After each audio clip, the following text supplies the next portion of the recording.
Good evening dear student, मैं Dhirendra Shukla, science teacher. आज हम पहला चैप्टर साइंस की पढ़ते हैं। पहले चैप्टर का नाम है पौधों में अनुकूलन, एडाप्शन इन प्लांट।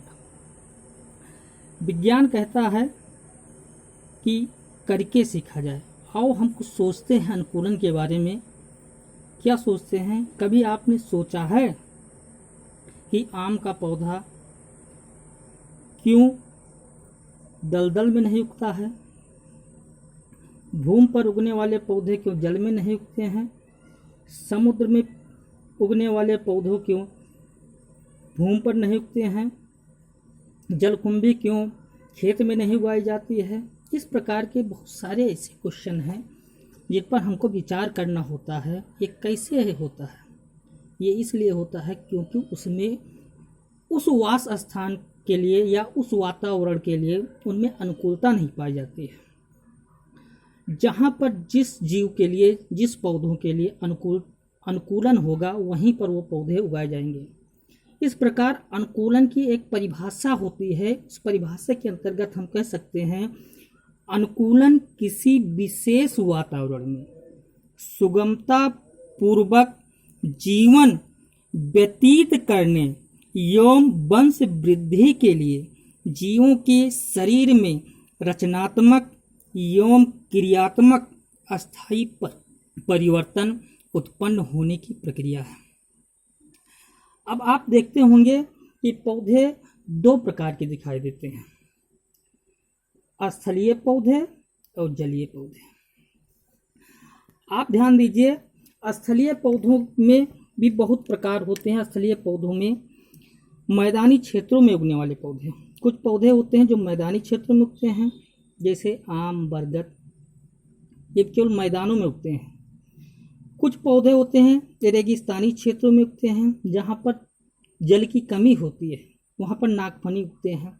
आपने देखा होगा कि नागफनी इस तरह से होती है। ये तने होते हैं, इसके फूले हुए तने होते हैं और इस पर कांटे, बहुत सारे कांटे आपको दिखाई देते हैं। जो कांटे ये बने हुए हैं, ये कांटे होती हैं पत्ती। और पत्ती क्यों रूपांतरित हो जाती है? क्योंकि आगे आपको जानकारी देंगे, क्योंकि पत्तियों में रंध्र पाए जाते हैं। रंध्रों के द्वारा वाष्पोत्सर्जन की क्रिया होती है, जिससे जल निकलता है बाहर। जब ये कांटों में परिवर्तित हो गए तो इससे ये जल का ह्रास नहीं हो पाएगा, और जब जल का ह्रास नहीं हो पाएगा तब पानी की मात्रा इसको कम लगेगी और इसमें पानी एब्जॉर्ब रहेगा। अब इस प्रकार से ये तने तो फूल जाते हैं जिनमें जल संचित रहता है, और पत्तियां कांटों में रूपांतरित हो जाती हैं, जिससे जल निकल नहीं पाता। इस प्रकार रेगिस्तानी क्षेत्रों में नागफनी पाए जाते हैं। फिर पहाड़ी क्षेत्रों में कुछ पौधे होते हैं जो पहाड़ी क्षेत्रों में पाए जाते हैं, जैसे देवदार, चीड़, इस प्रकार के पौधे पाए जाते हैं। क्योंकि ये ऐसे मौसम के पौधे हैं जिसमें जड़ें भूमि के बहुत कम मात्रा में नमी अवशोषित करती हैं। कम नमी अवशोषित करेंगी और सर्दियों में भी अपनी पत्तियां गिरा देते हैं, और इनके तनों में भी भोजन संचित रहता है, और जिससे ये भोजन अपना करते रहते हैं। ये है। फिर उसके बाद है अत्यधिक ठंडे क्षेत्र में पौधे। कुछ पौधे होते हैं जो अत्यधिक खूब ठंड पड़ती है, वहाँ पर पौधे उगते हैं, जैसे लेंचस का पौधा, जहाँ पर वर्ष भर बर्फ जमी रहती है। इस स्थानों पर जो पौधे उगाए जाते हैं तो उसको कहते हैं अत्यधिक ठंडे क्षेत्र में उगने वाले पौधे, जिसका उदाहरण होता है लेंचस। इनकी नेक्स्ट पौधा होता है तटीय क्षेत्रों के पौधे। तटीय क्षेत्रों के पौधे जो होते हैं जहाँ पर आर्द्र जलवायु होती है, गर्मी अधिक पड़ती है, वहाँ पर तटीय क्षेत्रों के पौधे पाए जाते हैं।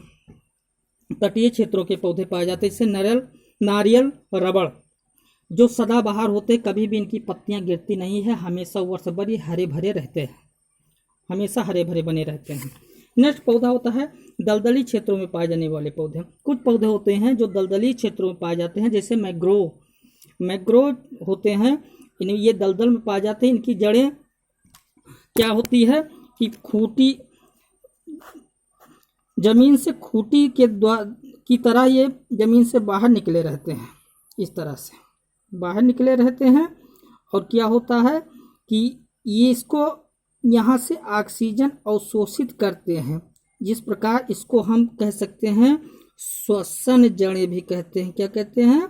श्वसन जड़ें भी कहते हैं। ये तो हो गया मैदानी क्षेत्रों में उगने वाले पौधे। फिर नेक्स्ट पौधा होता है जलीय पौधे।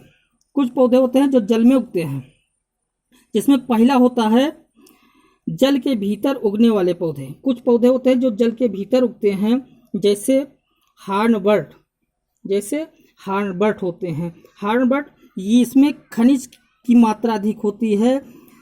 जमीन की जल के अंदर पाए जाने वाले जो पौधे होते हैं, इसमें खनिज संचित होता रहता है, जो जमीन के जल के अंदर पाए जाते हैं। नेक्स्ट होता है जल की सतह पर तैरने वाले पौधे। कुछ पौधे होते हैं जो जल की सतह पर तैरते हैं, जैसे कमल, जलकुंभी।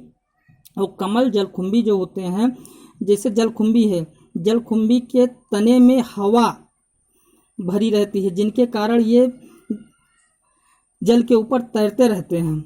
कमल की पंखुड़ी, कमल के जो तने होते हैं, ये लंबी नाली के रूप में बढ़ते रहते हैं, जो कि ऊपर तैरते रहते हैं। इस प्रकार जल की सतह पर तैरने वाले पौधे होते हैं।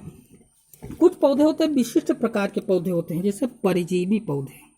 जैसे आपने देखा होगा आम के पौधों पर अमरबेल, कभी ध्यान से आपने देखा होगा तो अमरबेल रेड कलर में उसके फूल होते हैं, गिरता रहता है, चौड़ी चौड़ी पत्तियां होती हैं, जो आम के पौधे या अदर और भी पौधों पर ये उगाते हैं पेड़ों पर। और वहाँ से ये जड़ों द्वारा उससे भोजन संचित करते रहते हैं, उसी पर अपना जीवन यापन भी करते हैं। पर ये भी मतलब दूसरे जीवों के ऊपर अपना निवास करके उनसे ही भोजन प्राप्त करे, उनको कहते हैं परजीवी। नेक्स्ट होता है कीटभक्षी पौधे। कुछ पौधे होते हैं जो कीड़ों को खाते हैं। जब किसी पौधे में नाइट्रोजन की पूर्ति नहीं हो पाती है तो वो कीटों को खाते हैं, जैसे घटपर्णी। क्या होता है कि इसकी पत्तियां घट के रूप में रूपांतरित हो जाती हैं और ऊपर एक ढक्कन नुमा संरचना बनी रहती है।